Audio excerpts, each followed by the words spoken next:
Assalamualaikum warahmatullahi wabarakatuh. Alhamdulillah wassalatu wassalamu ala Rasulillah wa ala alihi washabihi wa mawalah. La haula wala quwata illa billah amma ba'du. Anak-anakku yang baik hatinya, mari kita lanjutkan kembali pembelajaran kita dan kita masih dalam keadaan daring ya.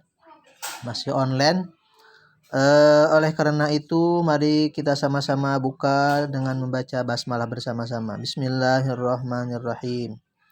Anak-anakku yang baik hatinya, pada kesempatan hari ini di semester kedua kita akan membahas tentang beberapa materi ya dengan tema meniti hidup dengan kemuliaan. Tema ini merupakan tema inti di dalam kehidupan. Kenapa? Karena setiap hidup pasti ingin mendapatkan dan meraih kemuliaan di hadapan manusia, lebih-lebih di hadapan Allah Subhanahu wa taala. Ya. Anak-anakku yang baik hatinya, untuk meniti hidup dengan kemuliaan atau di tema ini ada analisis-analisis yang harus kita analisis. Di antaranya adalah kita mengacu ke dalam surah Al-Hujurat ayat 12 dan ayat 10. Di mana surah Al-Hujurat ayat 12 dan ayat 10 ini sebagai acuan dasar agar kita bisa meniti kehidupan dengan mulia ya. Nah, anak-anakku, dari analisis Al-Hujurat ayat 12 dan ayat 10 ini ada subtema yang akan kita bahas. Yang kita ambil intisarinya diantaranya adalah yang pertama, hidup mulia dengan pengendalian diri. Jadi bagaimana kita bisa mengendalikan diri agar kita bisa mendapatkan hidup yang mulia. Yang kedua adalah dengan husnuzon atau prasangka baik. Bagaimana kita bisa mengolah diri kita berprasangka baik atau bisa memiliki husnuzon di dalam jiwa kita agar hidup kita mulia. Dan yang terakhir adalah ukhuwah atau persaudaraan. Bagaimana kita bisa memiliki rasa persaudaraan atau ukhuwah agar kita mendapatkan kemuliaan di sisi manusia dan di sisi Allah Subhanahu wa taala. Ya, terima kasih anak-anakku. Sekarang kita lanjut ke materi-materi dari masing-masing tersebut. Yang pertama itu adalah pengendalian diri. Nah, gitu ya. Jadi untuk mencapai atau untuk menemukan kemuliaan di hadapan manusia atau di hadapan Allah, salah satu aspeknya yang ada di surah Al-Hujurat ayat 10 dan ayat 12 ini adalah yang pertama, pengendalian diri atau mujahadatun nafsi. Apa itu mujahadatun nafsi? Mujahadatun nafsi atau pengendalian diri itu dalam bahasa Indonesianya kontrol diri ya. Bagaimana kita bisa mengendalikan diri agar kita tidak merugikan diri sendiri dan juga orang lain. Jadi bagaimana kita bisa mengendalikan, mengolah, mengatur nafsu kita agar nafsu itu tidak menjerumuskan kita ke jurang kenistaan. Ya. Karena pada dasarnya, secara dasar alamiahnya, bahwa nafsu itu menjurus kepada kejelekan. Nah, kalau nafsu itu tidak diolah, kalau nafsu itu tidak dikendalikan, tidak dikontrol, maka akan membuat seseorang itu terjerumus ke dalam kerugian dan ke dalam kerugian ya. Nah, bagaimana cara kita bisa mengendalikan diri? Di antaranya ada bahwa kita bisa mengendalikan diri yang dianjurkan oleh Rasulullah SAW dengan cara saum atau puasa. Kenapa puasa bisa mengendalikan diri? Karena dengan puasa itu adalah al-imsak, bisa menahan. Kita berusaha untuk bisa menahan diri ya. Menahan diri dari semenjak terbit fajar sampai terbenam matahari. Itu puasa yang secara istilah, atau lebih-lebih kita harus bisa puasa secara lugawi, secara bahasa. Bagaimana kita bisa menahan diri kita agar tidak terjerumus ke dalam hal-hal yang membatalkan gitu ya, atau merugikan gitu. Nah, itu adalah salah satu bagaimana caranya agar kita bisa mengendalikan diri. Begitu. Untuk yang kedua adalah prasangka baik atau husnuzon. Prasangka baik atau husnuzon itu dari bahasa Arab ya, husnu sama adzon. Husnu itu baik, adzon itu prasangka. Dalam bahasa kitanya kerennya adalah positive thinking. Dalam terminologi Islam dikenal dengan istilah husnuzon gitu ya. Sikap berpikir positif terhadap apa yang telah diperbuat oleh orang lain. Tuh. Karena hidup kita itu tidak bisa sendiri, ada kita, ada orang lain. Nah, bagaimana kita bisa berpikir? Bagaimana kita berpikir positif? Bisa berprasangka baik kepada orang lain. Itu. Nah, dalam hal ini para ulama itu membagi 3 husnuzon. Yang pertama husnuzon kepada Allah Subhanahu wa taala, berbaik sangka kepada Allah Subhanahu wa taala. Jadi apa yang diberikan oleh Allah Subhanahu wa taala segalanya baik begitu. Yang kedua adalah husnuzon kepada diri sendiri. Berbaik sangka kepada diri sendiri. Seperti optimis ya. Jadi kita husnuzon kepada diri sendiri bahwa diri sendiri kita ini bisa, mampu, kuat, hebat begitu ya. Karena Allah ciptakan manusia itu kan dalam bentuk yang paling sempurna. Nah, bagaimana kita bisa menggali potensi diri kita sehingga kita betul-betul bisa memuliakan diri kita dengan kompetensi yang kita punya. Dan yang ketiga adalah husnuzon kepada orang lain. Jadi kita berbaik sangka kepada orang lain bahwa orang lain itu akan berbuat baik kepada kita, kecuali memang ada dasar-dasar, ada argumen ya, ada bukti-bukti bahwa mereka itu ingin mencelakai kita begitu ya. Nah, itu adalah husnuzon. Kemudian yang selanjutnya adalah persaudaraan. Persaudaraan dalam bahasa Arabnya itu adalah ukhuwah. Nah, dalam Islam dimaksudkan bukan sebatas hubungan kekerabatan, karena yang terbetik di dalam pemikiran kita yang namanya saudara itu adalah saudara keturunan saja ya, seibu sebapak gitu ya.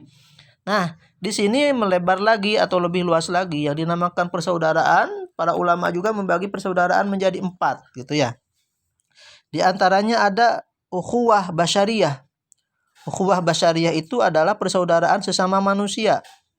Jadi ruang lingkupnya sangat besar sekali, sangat luas sekali, karena kita sebagai manusia jadi bersaudara dengan sahabat-sahabat kita yang manusia. Orang manapun, negara apapun gitu ya. Itu ukhuwah basyariyah. Ada orang kulit putih, kulit hitam, atau kulit gimana begitu. Itu ukhuwah persaudaraan antar sesama manusia. Yang kedua adalah ukhuwah Islamiyah. Ukhuwah Islamiyah itu sudah mengkerucut, ya sudah mengecil. Jadi persaudaraan sesama umat Islam, karena di alam dunia, alam semesta ini kan ada 2 ya, ada muslim, ada non muslim. Nah, jadi persaudaraan dari persaudaraan manusia itu dibagi, ada persaudaraan sesama muslim. Dimanapun yang mengaku muslim, negaranya apapun, ras apapun, tapi agamanya sama, itu adalah saudara. Itu ya. Yang ketiga adalah persaudaraan atau ukhuwah watoniyah. Ukhuwah watoniyah itu adalah ukhuwah persaudaraan antar bangsa atau sebangsa negara. Karena kita ruang lingkup satu negara, kita bersama saudara-saudara kita yang ada di satu negara dengan kita itu adalah saudara. Walaupun berbeda bangsa, suku, ras begitu ya, ada Batak, Sunda, Jawa gitu dan sebagainya. Dan yang terakhir itu adalah ada ukhuwah nasabiyah. Ukhuwah nasabiyah mah jelas tadi. Yang kita yang sering kita pikirkan atau yang sering kita anggap itu adalah persaudaraan, yakni persaudaraan antar keturunan, karena kita satu keturunan, misalkan ada bapak, ibu, masih seibu, sebapak gitu ya. Itu adalah ukhuwah nasabiyah. Nah, anak-anakku yang baik hatinya, yang akan kita lebih bahas di sini dan kita pahami kemudian analisa itu, kita sebagai warga negara Indonesia dan warga dunia, bagaimana kita bisa menjalin ukhuwah ini dengan baik. Nah, untuk itu mari kita simak ayat Al-Qur'an surah Al-Hujurat ayat 12. A'udzu billahi minasyaitonir rajim. Ya ayyuhalladzina amanu jtanibu katsiran minadh-dhann inna ba'dadh-dhanni itsmun wa la tajassasu wa la yaghtab ba'dukum ba'dha ila akhiril ayat. Artinya wallahu alam bimuradi. Wahai orang-orang yang beriman, jauhilah banyak dari prasangka. Sesungguhnya sebagian prasangka itu dosa. Dan janganlah kamu mencari-cari kesalahan orang lain. Dan janganlah ada di antara kamu yang menggunjing sebagian orang lain. Apakah ada di antara kamu yang suka memakan daging saudaranya yang sudah mati? Tentu kamu merasa jijik. Dan bertakwalah kepada Allah. Sesungguhnya Allah Maha Penerima Tobat dan Maha Penyayang. Itu adalah dasar atau dalil nakli, argumen tentang bahwa kita tidak boleh berprasangka buruk. Berprasangka buruk karena kita tidak bisa mengendalikan diri ya. Nah, bagaimana kita bisa mengendalikan diri dengan bisa berprasangka baik? Caranya jangan menggunjing, jangan mengumpat, jangan mencari-cari kesalahan orang lain, begitu ya. Itu dalil yang pertama, bahwa kita harus mengendalikan diri dan berprasangka baik. Yang kedua adalah dalil nakli yang menunjukkan bahwa kita harus bersaudara, lebih-lebih sesama orang muslim ya. A'udzu billahi minasyaitonir rajim. Innamal mu'minuna ikhwatun fa aslihu baina akhawaykum wattaqullaha la'allakum turhamun. Sesungguhnya orang-orang mukmin itu bersaudara, karena damaikanlah antara kedua saudaramu yang berselisih dan bertakwalah kepada Allah agar kamu mendapat rahmat. Anak-anakku yang baik hatinya, dari dua ayat dalam satu surat, yaitu surah Al-Hujurat ayat 12 dan ayat 10, menekankan kepada kita bisa menganalisis dari dua ayat tersebut bagaimana kita harus bisa yang pertama mengendalikan diri, mengendalikan nafsu, bagaimana agar nafsu kita itu bisa diolah, dikontrol, agar kita tidak merugikan orang lain, tidak mencaci maki orang lain, tidak menghujat, dan tidak menjelek-jelekan orang lain, gitu ya. Dan kita bisa bermanfaat bagi orang lain, karena sebaik-baiknya manusia adalah khairun nasi anfa'uhum linnas. Sebaik-baiknya manusia adalah manusia yang bisa bermanfaat bagi orang lain. Yang kedua, sebaik-baiknya manusia adalah khairun nas ahsanuhum khuluqa, yang baik akhlaknya. Akhlaknya itu baik akhlak kepada sesama, lebih-lebih akhlak pada Allah Subhanahu wa taala. Kita sebagai warga dunia dan sebagai warga Indonesia, bagaimana kita bisa menciptakan Indonesia aman, damai, dan sentosa, tidak menghujat, tidak mencaci maki, tidak merasa menang sendiri, dan kita bisa bersaudara dengan sahabat-sahabat kita, sehingga kita menjadi hamba-hamba yang muslim, betul-betul bisa mendamaikan, menyelamatkan. Khususnya bagi negara kita, umumnya kalau bisa kita merambah ke dunia luar, bagaimana kita bisa menciptakan kedamaian dunia, gitu ya.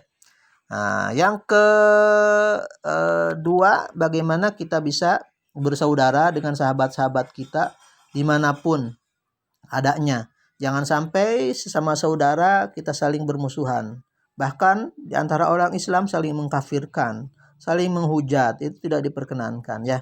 Bagaimana kita bisa mengolah diri, berprasangka baik, sehingga dengan sesama muslim apalagi kita bisa betul-betul bergandengan tangan bersama-sama, walaupun berbeda pendapat tapi tetap kita dalam satu acuan ingin mendapatkan ridha Allah Subhanahu wa taala. Dan kalaupun bisa, kita bisa merambah ke ukhuwah yang lebih besar lagi, yaitu ukhuwah basyariah, persaudaraan sesama manusia. Dimanapun negaranya, warnanya, tidak dibatasi oleh warna, negara, dan agama. Sesama manusia kita harus saling menolong, saling menghormati, dan saling menyayangi. Ya. Itu barangkali yang bisa Bapak sampaikan. Kemudian anak-anakku nanti mohon ada tugasnya nanti. Yang pertama, tulis surah Al-Hujurat ayat 12 dan ayat 10. Tulis Arab dan terjemahnya ya. Yang kedua, kemudian temukan hukum tajwid di dalamnya. Temukan hukum tajwid di dalam surah Al-Hujurat ayat 10 dan ayat 12. Apa saja hukum tajwid di dalamnya. Yang ketiga, isi kandungan dari surah Al-Hujurat ayat 10 dan ayat 12. Dan yang terakhir, yang keempat adalah contoh sikap mahmudah atau akhlakul mahmudah dari ketiga kriteria tadi. Dari yang pertama adalah dari husnuzon ya, dari pengendalian diri dulu. Pengendalian diri, bagaimana contoh pengendalian diri di dalam kehidupan sehari-hari dalam kehidupan kita. Yang kedua adalah contoh akhlak yang baik yang berhubungan dengan prasangka yang baik. Dan yang ketiga adalah akhlak yang baik yang berhubungan dengan ukhuwah atau dengan persaudaraan. Nanti bisa dikirimkan ke emailnya guru pendidikan agama Islam kelas 10. Terima kasih. Assalamualaikum warahmatullahi wabarakatuh.